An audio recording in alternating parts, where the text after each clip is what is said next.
Hello, it's your boy Dapper the Don, and today we're going to switch the tunes to something that matches the subject matter for today.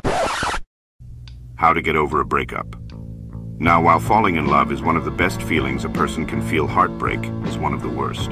It's crazy how you and your partner can go from strangers to friends to lovers and back to strangers again just with memories. Like Shawty really woke up one day and just decided they didn't love me anymore, boom. Just like that, with the snap of a finger, shit is like magic. I want to talk to some of you about this situation. I know you feel like it's your fault. You tell yourself that maybe you didn't love them enough. Maybe you didn't cherish them enough and let them know they were your best friend.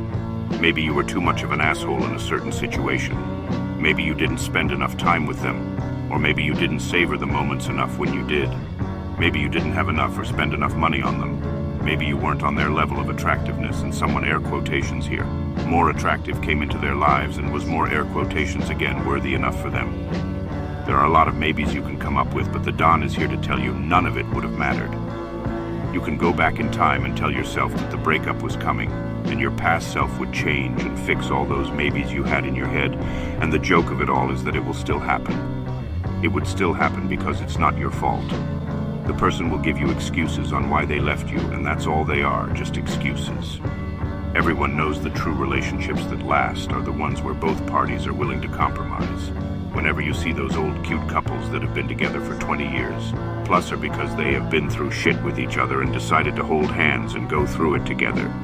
If you bought a house and it has a leak in the roof or the plumbing isn't working, you call for help.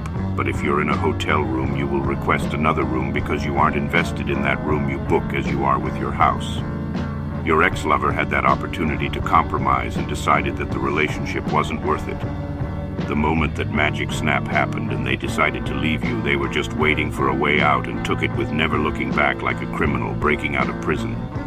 And that's why, as much as you miss them and don't want them to leave, you have to move on, because that's how they see you, as a prison. No matter how much you love them, they don't and will never feel the same way as you. Maybe they did at a point in time, but that person is long gone. And trust me, I know you say in your heart, I'm sorry, I'm sorry, I'm sorry, I know you're sorry. Sorry doesn't change anything, because really you're saying it to yourself. That pain your body is feeling and didn't ask for is the worst pain it's been through. And you're sorry for putting yourself through it. So the first step in getting over a breakup is to stop with the word sorry. Stop feeling sorry for yourself. The Don is here to tell you you are worth it, you are loved, and you are cherished. Don't let some buffoon who didn't know good if it smacked them in the back of the head make you feel otherwise. You spent so much of your energy loving them that you didn't have any for yourself. Start with treating yourself with self-love. Now, when people say self-love, they don't really explain it in simple matters. Basically, anything that you would do for your ex-lover, do for yourself. Take yourself out to eat. Take yourself to the movies. Buy yourself gifts. Tell yourself I love you. At first it may be awkward, but it was also awkward on your first date with your ex-lover. So it's going to be awkward on your first date with yourself. Before you can love anyone else, you have to love yourself first. Be selfish with yourself. The Don dabbles with women here and there, but I still have my times when I take myself to the movies or out to eat and tell myself I love you, because while the new women that came into my life are cool or whatever, I have to stick and make time with the one person who was there before all of them, myself. While doing this, make sure you do not, I repeat, do not jump into another relationship. You have a big black hole in your chest and you're using the other person just to fill it in, and you don't even know it. You'll just end up hurting them in the long run and bring them to this video. Remember, love yourself first. The next step is to stop wallowing. Unless you're some sort of artist and need emotion to make your work delete everything and everyone that reminds you of them. Remember that thing I said about that person being long gone? Well, those pictures of them are pictures of someone who doesn't exist anymore. Unless we get some type of technology or magic that can let you pull people out of pictures no matter the time, they will just serve as a reminder of those memories, which will bring pain. I remember after 8 months of healing from a breakup, I found a hoodie my ex used to wear. I smelled it, and boy, oh boy, I fell to my knees and went right back to square one. Time heals all wounds, but you can't heal if you keep the scars that remind you of the pain.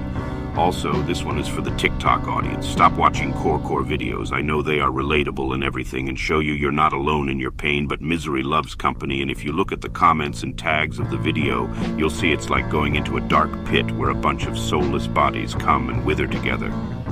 I know with men especially, we don't really have anyone to talk to with our problems, and the comment section of those videos makes some of us feel heard. But the sad, tough reality of it all is that the world and time will continue to spin. It doesn't stop to make sure you're okay when you're knocked down. You have to pull yourself up or get left behind.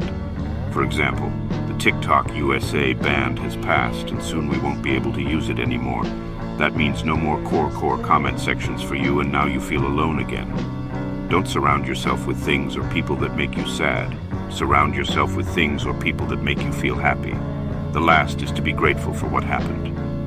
In an elegy titled In Memoriam AHH, Lord Alfred Tennyson wrote the line, "'Tis better to have loved and lost than never to have loved at all."